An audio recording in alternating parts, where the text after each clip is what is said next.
เดี๋ยวไปเลียน้ำทะเลเลดซี่นะครับไกลๆเลียขาซ้ายมือคือทะเลน้ำทะเลสีเขียวสีน้ำเงินแมนเบิร์ดล่ะเป็นสีน้ำเงินอยู่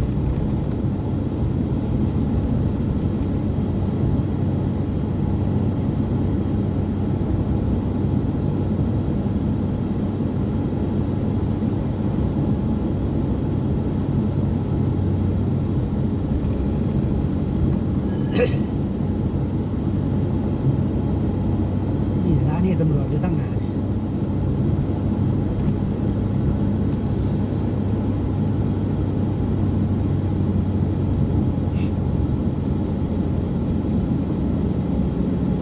สองแดดทางที่ตะวันออกบางแดดนิดหน่อยเป็นภูเขาภูเขาหินหัวโล้นวิดแดดไปก็นี่แหละบรรยากาศของจริง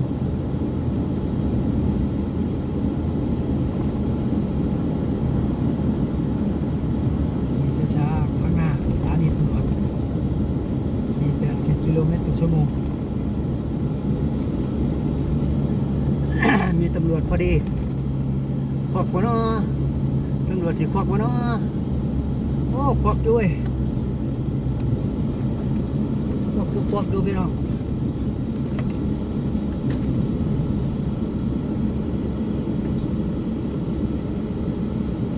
Morning City. Where to go? Let's see. Let's see where to go. Thailand. Thailand. Yeah. Okay, have a nice day.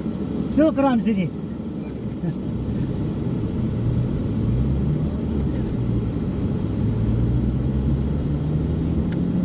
ตำนั่นแหละครับตำรวจถามตำรวจตรวจใบขับขี่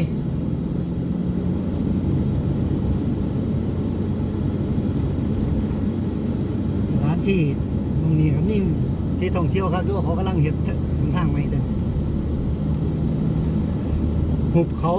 มีเวลานักท่องเที่ยวเขาจะมาเที่ยวมึงนี่มองสะพานนี่แหละคุณทางมันเป็นหุบเขาแบบอย่างเล็กเลยขิงก็เคยมาเล่นอยู่แถวนี้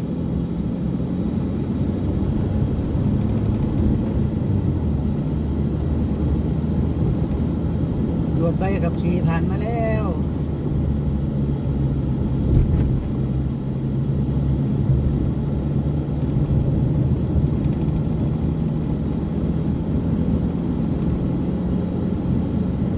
วิทบเขานี่ก็ทีโอเคเบิดหมองสวยงามนะนี่แถวนี้มันสวยงามดูหุบเขาข้างริมทะเล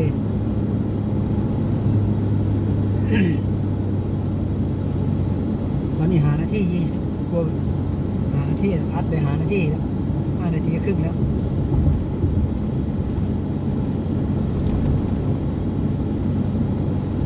เห็นกันจะวิวประเทศจอร์แดนข้างทะเลเรดซี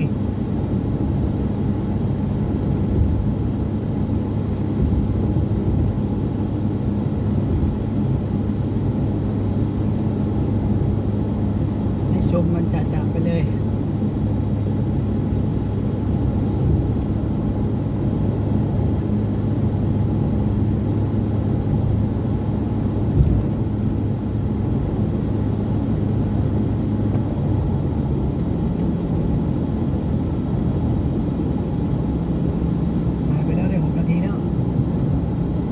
รถวิวสวยๆกับทิศเบรกแล้วป่ะที่ทรงเลยผู้หอนของกระถิ่น